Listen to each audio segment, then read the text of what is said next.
السلام علیکم ورحمۃ اللہ وبرکاتہ۔ بسم اللہ الرحمن الرحیم۔ حضرت مالک بن دینار رحمۃ اللہ علیہ ایک مرتبہ آپ دریا کے کنارے اپنی گودڑی سی رہے تھے کہ عذرا حاضر ہوئے اور وہی اپنی درخواست عرض کی۔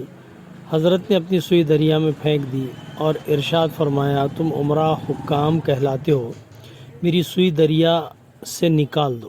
سب عاجز ہو گئے تو آپ نے مچھلیوں کو خطاب فرمایا کہ میری سوئی لا دو۔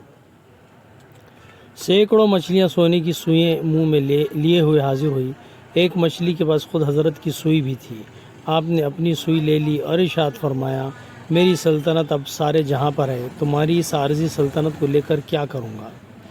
ایک مرتبہ جبل ابو قیس پر تشریف فرما تھے، تذکرتاً یہ فرمایا کہ بعض اللہ کے بندے ایسے ہوتے ہیں کہ پہاڑ کو اگر یہ کہیں کہ چل تو وہ چلنے لگتا ہے۔ یہ فرماتے ہی اس پہاڑ کو جنبش ہونے لگی۔ آپ نے فرمایا کہ ٹھہر جائیں تو قصہ بیان کرتا تھا، وہ ٹھہر گیا۔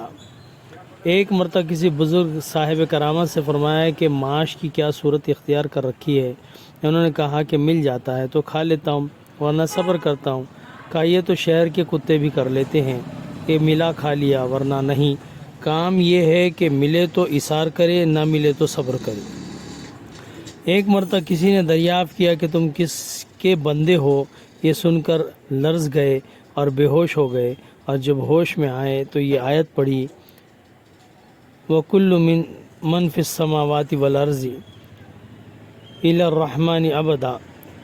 اس نے دریافت کیا کہ اول اس کا جواب کیوں نہیں دیا تھا۔ آپ نے فرمایا کہ اگر اللہ کا بندہ کہوں تو اس سے ڈرتا ہوں کہ حق بندگی ادا نہیں کیا، کس منہ سے بندہ کہوں، اور اگر نہ کہوں تو کفر کا ڈر ہے۔ سال ہا سال آپ جنگل میں رہے اور 9 برس غار نیشا پور میں مجاہدہ کیا۔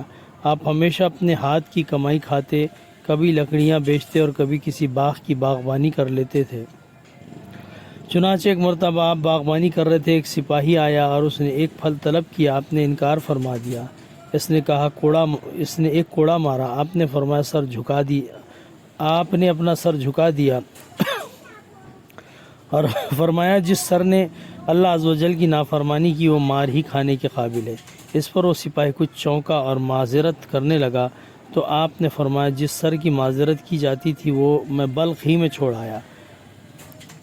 آپ نے ایک مرتبہ طواف کے موقع پر ایک شخص کو نصیحت فرمائی کہ صالحین کا درجہ حاصل نہیں ہوتا تا وقتیہ 6 گھاٹیاں طے نہ کر لے۔ اول یہ کہ باب نعمت کو بند کر کے باب شدت کو کھولے، دوسرے یہ کہ باب عزت کو بند کر اور باب ذلت کو کھول، ایسے ہی باب راحت، باب نوم غنی کو بند کر اور مشقت جاگنا اور فقر کے ابواب کو کھول۔